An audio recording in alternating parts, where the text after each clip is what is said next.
नमस्कार, मी पंजाब डक. आजपासून महाराष्ट्रात काय परिस्थिती राहणार आहे हे आजच्या अंदाजामध्ये देणार आहे. तर सर्वप्रथम 28 आणि 29 तारखेपर्यंत तुम्हाला एक सांगू इच्छितो, जे वंचित जिल्हे आहेत, वंचित पावसामधून जे वंचित राहिलेले, सोलापूर जिल्हा, बीड जिल्हा, नांदेडचा काही भाग, त्याच्यानंतर परभणी जिल्ह्याचा काही भाग, त्याच्यानंतर इकडे नंदुरबार जिल्हा. तर ह्या जिल्ह्यात म्हणजे 5 जिल्ह्याला सांगू इच्छितो की परभणी जिल्हा, नांदेड जिल्हा, धाराशिव, सोलापूर आज म्हणजे दुपारनंतर दुपारपर्यंत ऊन पडेल, पण दुपारच्या नंतर 3-3:30च्या नंतर मग काय होणार आहे, काळं कुट्ट आभाळ येईल आणि मग ह्या 5-6 जिल्ह्यामध्ये जवळपास 27, 28 आणि 29 तारखेपर्यंत अर्ध्या घंट्याचा 1 तासाचा जोराचा पाऊस पडणार आहे, म्हणून हा अंदाज लक्षात घ्यायचा. त्याच्यानंतर मग राज्यात आता परिस्थिती कशी राहणार आहे, तर राज्यातल्या सर्व शेतकऱ्याला सांगू इच्छितो की सर्वप्रथम मराठवाड्याचे जे तहान भागवणारं धरण आहे ते जायकवाडी धरण म्हणजे नाथसागर, तर आजच्या कम्प्लीट सकाळच्या अपडेटनुसार ते 54% झाले.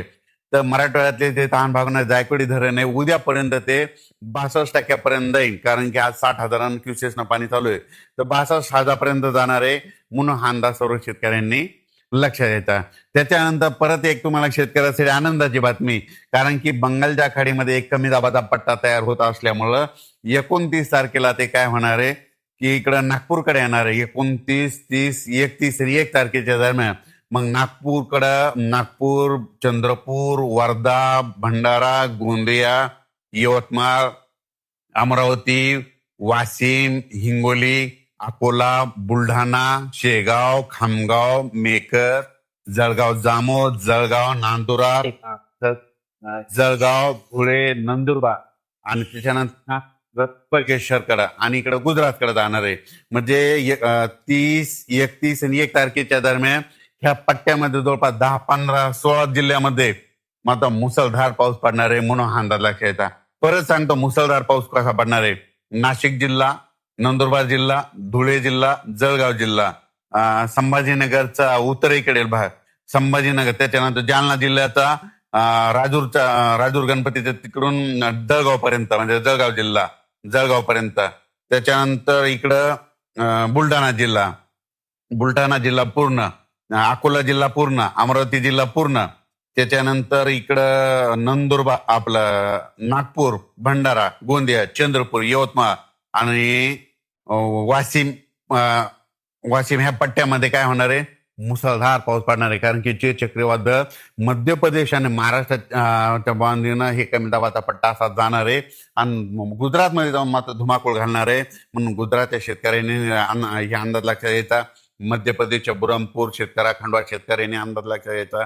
त्याच्यानंतर तिकडे पाऊस पडत असल्यामुळे जे बुलढाणा जिल्ह्यात ते कॅचमॅट एरियातले जे छोटे छोटे धरण आहेत त्या धरणात तलावात पाणी येणार आहे. बुलढाणा जिल्ह्यासाठी आनंदाची बातमी, अकोला जिल्हा, अमरावती जिल्हा, वर्धा जिल्हा, भंडारा जिल्हा, संपूर्ण जिल्ह्यासाठी आनंदाची बातमी. पण ते तिकडे पाऊस पडत असल्यामुळे परभणी जिल्हा, नांदेड जिल्हा, त्याच्यानंतर लातूर जिल्हा, धाराशिव जिल्हा, बीड जिल्हा आणि जालना जिल्ह्यात इकडे देखील काय होणार आहे, म्हणजे ह्या 3 दिवसात म्हणजे 27, 28, 29 पाऊस पडणार आहे. पण 30, 31 आणि 1 तारखेच्या दरम्यान परभणी, हिंगोली, नांदेड, लातूर, धाराशिव, बीड आणि संभाजीनगर जिल्ह्यात देखील जोराचा पाऊस पडणार आहे, म्हणून हे परभणी जिल्ह्यातल्या शेतकऱ्यांसाठी आनंदाची बातमी. त्याच्यामुळे अहिल्यानगर जिल्ह्याला देखील पाऊस पडणार आहे, म्हणून अहिल्यानगर जिल्ह्यासाठी आनंदाची बातमी.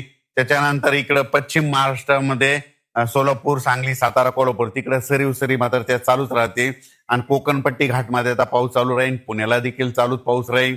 त्याच्यानंतर मुंबई इगतपुरीकडे देखील चांगला पाऊस पडणार आहे, संगमनेर, अकोले पडणार आहे, उदर गणपती तिकडे देखील पाऊस पडणार आहे, म्हणून हा अंदाज लक्षात घ्यायचा. राज्यात परत आता हे नाशिककडे पुन्हा आता हे पाऊस तिकडे जात असल्यामुळं 30, 31 आणि 1 ऑगस्ट, 30, 31 जुलै आणि 1 ऑगस्टच्या दरम्यान नाशिककडे उत्तर भागाकडे पाऊस पडणार आहे. म्हणजे मालेगाव, नाशिक, तिकडे त्र्यंबकेश्वर, दिंडोरी, सुरत पट्ट्यात त्या तिकडे पाऊस पडणार आहे. म्हणून परत एकदा त्या नांदूर, मधनेश्वर, गंगापूर धरणामध्ये कॅचमेंट एरियामध्ये पाऊस पडल्यामुळे पुन्हा गोदावरी नदीला पुन्हा पाण्यात आहे. मग नंतर काय होणार आहे, 20,000 क्युसेसनं पुन्हा काय होईल पाणी गोदावरी नदीत, म्हणजे 3 ऑगस्ट, 4 आणि 5 ऑगस्टच्या दरम्यान येणार. 20,000 क्युसेसनं जर पाणी आलं तर ते जवळपास 6 TMC वाढणार. मग 6 TMC आता उद्यापर्यंत हे नाथसागर 62 टीएमसी होणार आहे. 62 आणि 68 मध्ये माझा ते अंदाज आहे 5 ऑगस्ट पर्यंत हे नाथसागर म्हणजे 70% जाईल अशी म्हणजे माझी अपेक्षा आहे. आणि हो, कारण की त्या नाथसागराव परभणी जिल्हा, बीड जिल्हा, नांदेड जिल्हा, हिंगोली जिल्हा हे तहान भागवणारं धरण आहे. संभाजीनगराचा पाणी पुरवठा करणारं धरण आहे. संपूर्ण MIDCचा देखील याच्यावर चालतंय. म्हणून 70% ह्या जवळपास 5 ऑगस्ट पर्यंत येईल, म्हणून सर्व शेतकऱ्यासाठी आनंदाची बातमी. त्यानंतर सगळ्यात महत्वाचं इकडं मोहोळ तालुका आहे. तिकडे आमचे मित्र आहेत सोलापूर जिल्ह्यातले. तर त्यांचा फोन आला की आमच्या मोहोळ तालुक्यामध्ये बऱ्याच गावामध्ये पाऊस नाही. मसले, चौधरी त्या बरेच भाग असे वंचित आहेत. त्या शेतकऱ्याला सांगू इच्छितो की आज दुपारच्या नंतर मोहोळ तालुका, पंढरपूर, तिकडं सोलापूर जिल्ह्यामध्ये, इकडं मंद्रुप त्या परिसरामध्ये चांगला पाऊस पडणार आहे. म्हणजे 27, 28, 29 पडणार आहे आणि 30, 31 आणि 1 ऑगस्ट ते देखील पडणार आहे. म्हणून तुमच्यासाठी आनंदाची बातमी. धाराशिव जिल्हा, इकडे कडाष्टी, बीड, तिकडं देखील चांगला पाऊस पडणार आहे. इकडे बालमटाकडी त्या परिसरात देखील चांगला पाऊस पडणार आहे. त्याच्यानंतर आतापर्यंत तुम्हाला सांगतो जे वंचित छोटे छोटे तळे आहेत तर ते देखील ह्या पावसामध्ये बऱ्याच म्हणजे आता स्पीड जोरात राहणार आहे. त्याच्यामुळे ह्या पावसात देखील तिथे भरणार आहे. आणि जालना जिल्ह्यातले जे भोकरदन, सिल्लोड, निल्लोड, त्याच्यानंतर जाफराबाद, राजूर, सिंदखेड राजा, धाड ह्या परिसरातल्या शेतकऱ्याचे फोन आले. इकडं सोयगाव, तिकडं मिरचीचं क्षेत्र आहे. मिरचीच्या क्षेत्रामुळे त्यांनी काय केलं, उन्हाळ्यातलं विहिरीतलं पाणी संपूर्ण उपसा केलेला आहे. आता विहिरीला पाणी नाही. त्यांच्यासाठी सगळ्यात आनंदाची बातमी, तुमच्या इकडं आता हे उद्याचा पाऊस म्हणजे आज उद्या 27, 28 तर पडणार ते 29 पर्यंत, पण 30, 31 जुलै आणि 1 ऑगस्टच्या दरम्यान तुमच्या ह्या जालना जिल्ह्याच्या त्या परिसरामध्ये चांगला पाऊस पडणार आहे. छोटे छोटे वडे नाल्याला देखील पाणी येणार आहे. म्हणून अंदाज त्यांनी लक्षात घ्यायचा. तुमच्या इरीला देखील पाणी येणार आहे.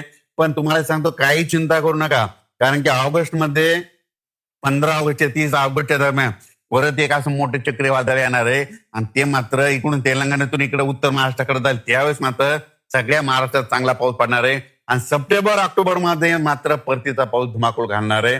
म्हणजे जवळपास सगळे तळ्याला पाणी येणार आहे. आणि उजनी धरणने एक सांगू इच्छितो, आजच्यानं जवळपास 85% पुढे गेलेले ते देखील 100% भरणार आहे. म्हणून उजनीच्या लाभ शेतकऱ्यासाठी आनंदाची बातमी, म्हणून हे देखील लक्षात घ्यायचं. ऑगस्ट, सप्टेंबर, ऑक्टोबरच्या दरम्यान काय होणार आहे, परत एका पाठोपाठ एक लो प्रेशर तयार होणार आहे. ते लो प्रेशर तयार झाल्याच्या नंतर काय होणार आहे, मग जवळपास सगळ्या महाराष्ट्रातले जे छोटे छोटे तळे पाणी साठ्याचे त्याच्यात पाणी येणार आहे. म्हणून काही चिंता करू नये. सप्टेंबर, ऑक्टोबर परतीचा पाऊस चांगला पडणार आहे.